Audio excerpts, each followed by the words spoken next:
کہتے جوانی مستانی ہوتی ہے، یہ شباب کے لمحے آوارگی کے لمحے ہوتے ہیں، انسان کنٹرول نہیں کر پاتا،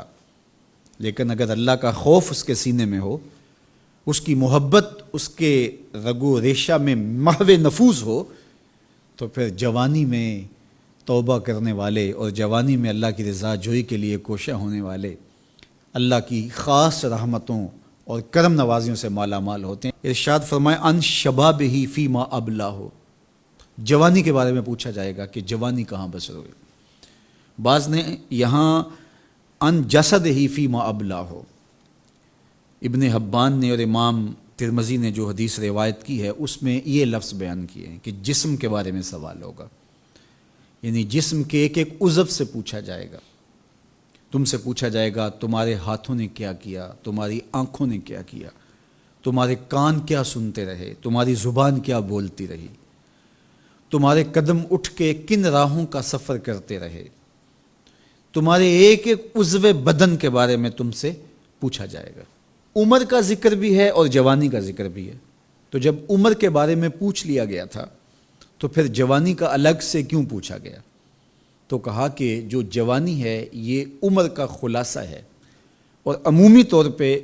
گناہ کی زندگی جوانی کی زندگی ہوتی، اور جس نے جوانی کو سنبھال لیا اس کا بڑھاپا بھی خوبصورت ہو گیا، اور جو جوانی کو سنبھال نہ سکا تو اس کے پلے پھر باقی بچا ہی کیا۔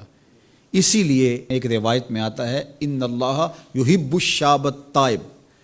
اللہ تعالیٰ جل شانہ توبہ کرنے والے جوان سے بہت زیادہ محبت فرماتا ہے۔ نوجوان شخص جب توبہ کرتا ہے خوشی سے اللہ کا عرش بھی جھومنے لگتا ہے، فرشتے بھی آفریں آفریں کرنے لگتے ہیں، یہ کون شخص ہے؟ تو جوانی کی توبہ اللہ کو بہت محبوب ہے۔ اسی لیے ارشاد فرمایا گیا کہ وَشَابٌ نَشَأَ فِي عِبَادَةِ اللَّهِ، وہ جوان جس کی جوانی اللہ کی عبادت میں گزرتی ہے،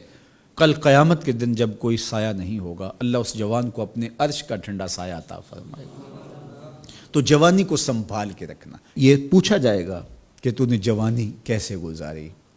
دعا کرو کہ قیامت کے دن جب ہم سے سوال ہو تو ہمارے جوان اس کا جواب یہ دے مالک ہماری جوانی سجدوں میں گزری تھی،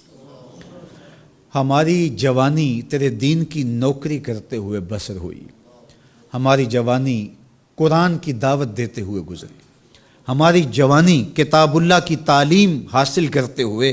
اور لوگوں تک اس کا ابلاغ کرتے ہوئے بسر ہوئی، ہماری جوانی شرم و حیا کے دائروں میں بسر ہوئی، ہماری جوانی تیرے ذکر میں، تیری یاد میں، تیری محبت میں بسر ہوئی۔ تو وہ جوان جس کی جوانی اللہ کی یاد میں بسر ہوئی ہوگی تو پھر وہ اللہ کو عرض کرے گا کہ مالک جوانی تو تھی،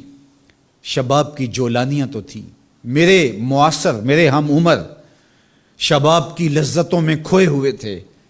لیکن مالک میری پیشانی سجدے میں تیرے حضور جھکتی تھی اور میری آنکھیں تیرے حضور آنسوں کا خراج پیش کرتی تھیں، پھر میرا مالک اس جوان کو کتنی کرم نوازیوں سے مالا مال کرے گا۔ جوانوں کو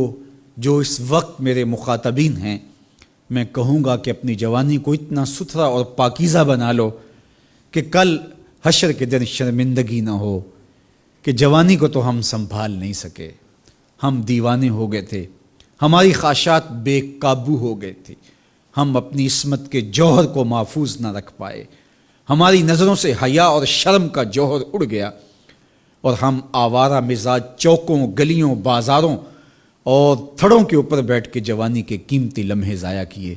کہیں یہ جواب نہ دینا پڑے بلکہ اللہ کے حضور ہم یہ کہیں کہ مالک جوانی تو تھی، شیطان بھی پوری طرح سے حملہ آور تھا، لیکن ہمیں تیرے محبوب علیہ السلام کے فرامین یاد تھے، اس لیے جوانی تیری محبتوں کے سائے میں بسر ہوئی۔